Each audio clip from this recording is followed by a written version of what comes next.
स्वागत है आप सभी लोगों का मेरे चैनल रागनी सिंह में। आइए सुनते हैं मालती जोशी जी की कहानी इच्छाओं का अनंत आकाश। तो चलिए शुरू करते हैं कहानी।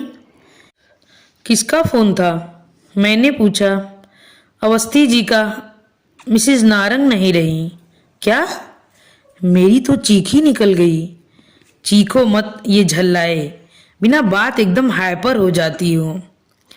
चीखूंगी नहीं। अभी शाम को तो हम दोनों मंडी से हफ्ते भर की सब्जी लेकर आई हैं और अब वो वाली मिसेज नारंग नहीं, पहले वाली। इन्होंने खुलासा किया तो मेरी उखड़ी सांसें सम पर आ गई।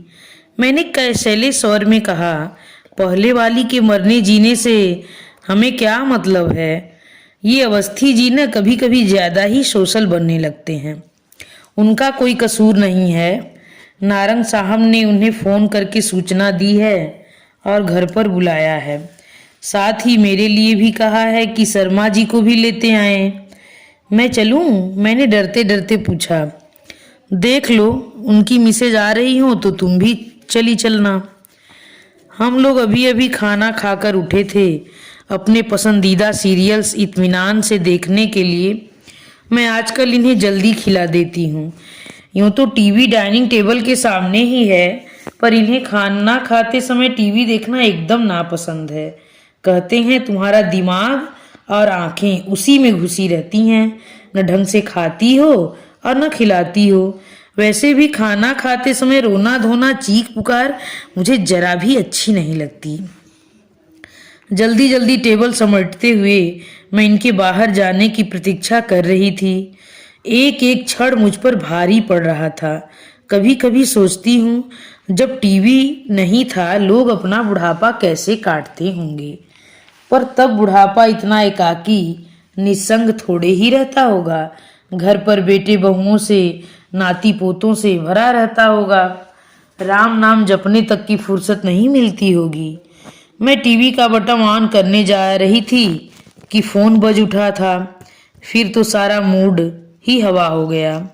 साड़ी बदल लूं? मैं पूछने को हुई, पर फिर चुप लगा गई। शादी को इतने साल हो गए हैं, पर अब तक मैं यह अंदाजा नहीं लगा पाती हूँ कि ये कब किस बात पर उखड़ जाएंगे। गेट पर ताला डालते हुए देखा, अवस्थी लोग बगल वाले गेट पर खड़े हैं। शायद हमारी ही प्रतीक्षा कर रहे थे। ठीक तो है, ऐसे मौकों पर अकेले जाने की हिम्मत नहीं पड़ती। कोई साथ हो तो अच्छा रहता है। यही तो असमंजस और भी ज्यादा था। जिस औरत को कभी देखा नहीं, जाना नहीं, उसी के पुरसे में जाना पड़ रहा था। गेट पार कर हम बरामदे में पहुंचे। डरते डरते बेल का बटन दबाया। नारंग साहब शायद इंतजार ही कर रहे थे। दरवाजा फौरन खुल गया और वे हमें भीतर लिवा ले गए। भीतर अजब नजारा था। 3-4 लोग बैठे थे, पर सन्नाटा पसरा हुआ था। नारंग साहब ने समय जाया नहीं किया। उनकी स्तब्धता को भंग करते हुए परिचय की औपचारिकताएं पूरी की। 2 उनके साले थे, एक साड़ू भाई और बुजुर्ग से सज्जन मामा ससुर थे।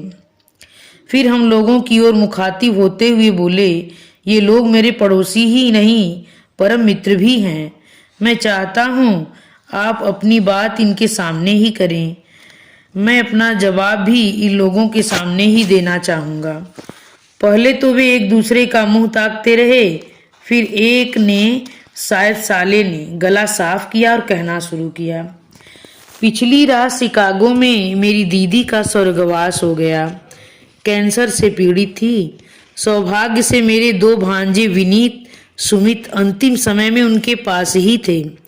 मृत्यु की सूचना देने हुए विनीत ने मुझे बताया कि दीदी की इच्छा थी कि उनकी अर्थी इस घर से उठे, सुहागन के पूरे साज श्रृंगार के साथ उठे।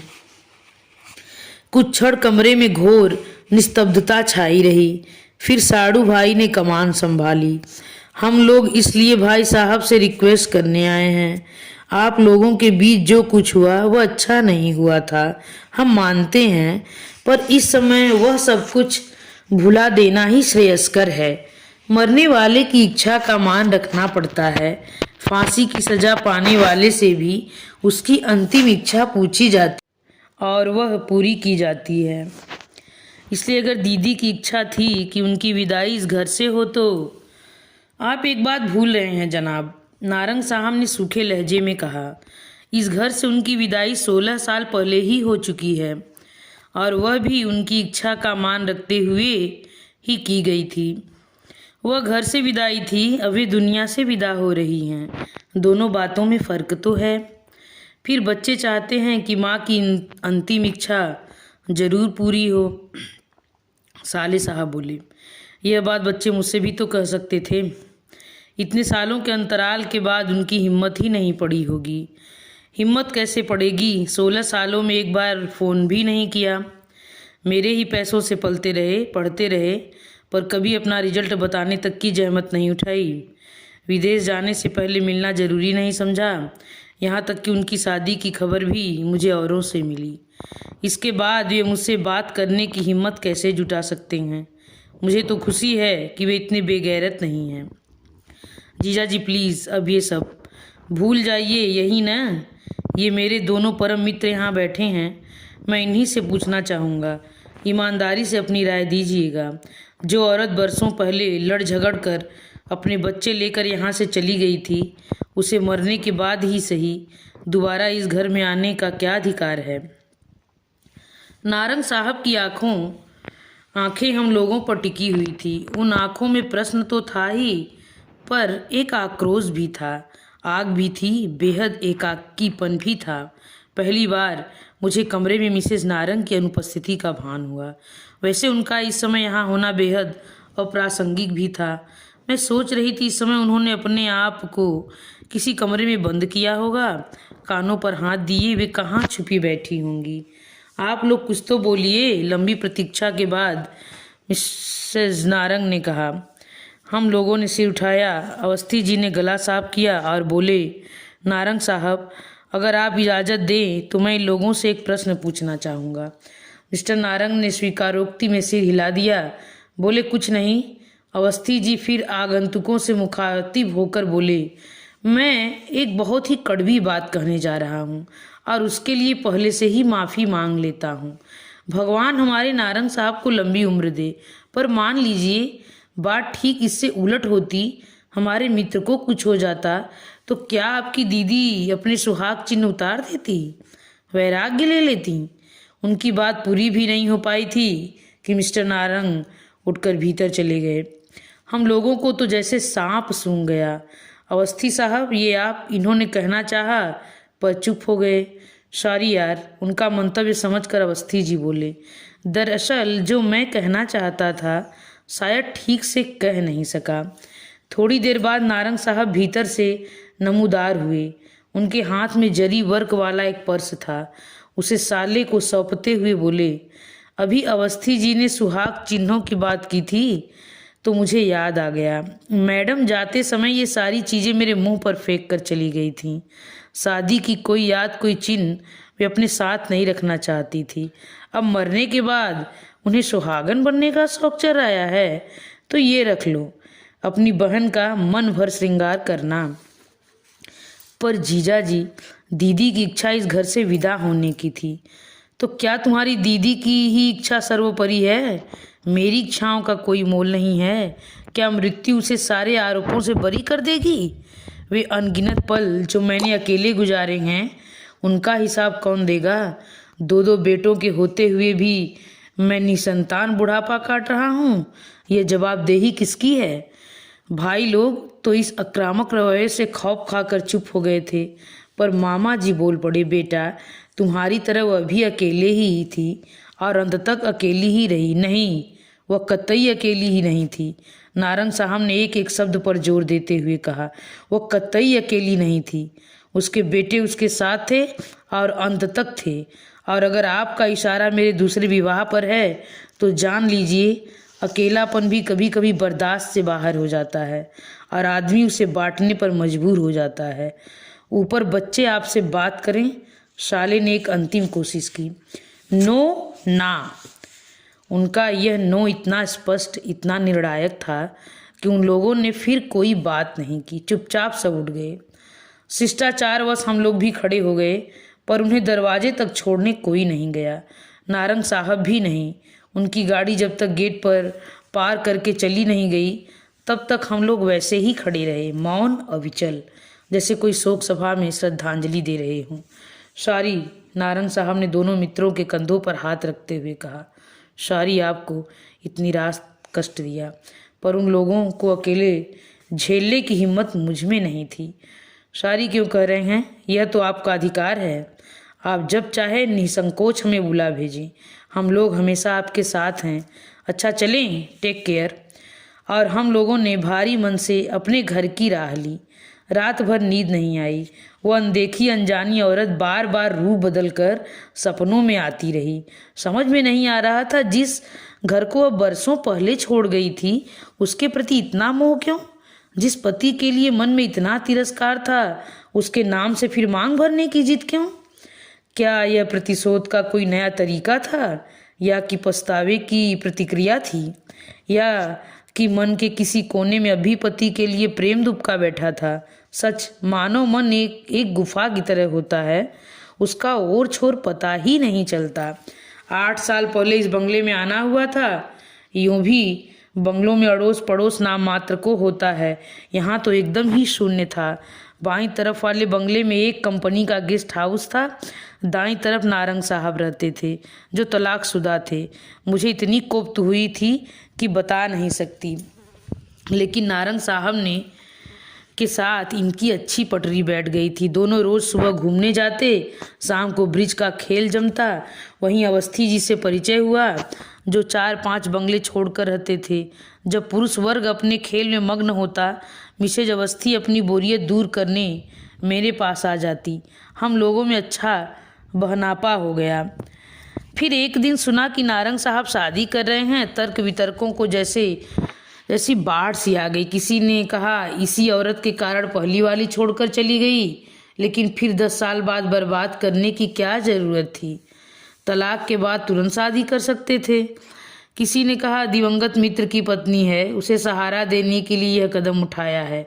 किसी ने कहा ऑफिस की सहकर्मी है। शादी के बाद एक छोटी सी पार्टी देकर नारंग साहब ने पत्नी को मित्रों और रिश्तेदारों से विधिवत मिलवाया। तभी इन विवादों का, अफवाहों का दौर शांत हुआ। नई वाली मिसेज नारंग मुझे देखते ही भाग गईं। हम लोगों की खूब अच्छी ट्यूनिंग जम गई। उनकी कहानी वही थी जो आधुनिक भारत की 40% कन्याओं की होती है।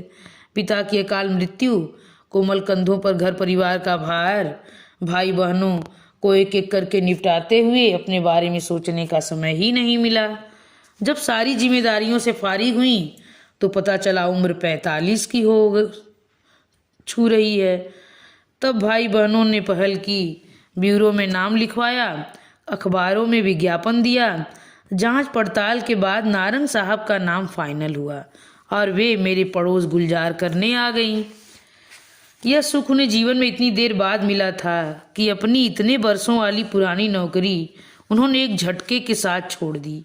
अपनी नई नवेली घर गृहस्थी में वे अब ऐसे रच बस गईं जैसे बरसों से बस यही करती आ रही हूँ। आधी रात के बाद कहीं मुश्किल से आंख लग पाई थी कि घंटी बजी। पहले तो समझ में ही नहीं आया कि दरवाजे की घंटी है या फ़ोन की। फिर पता चला कि इनके मोबाइल की रिंग है। अधमुदी पलकों से मैंने घड़ी देखा, सुबह के 5 बज रहे थे। तब तक वे फ़ोन रख चुके थे। किसका फ़ोन था? नारंग का। गेट पर खड़े हैं।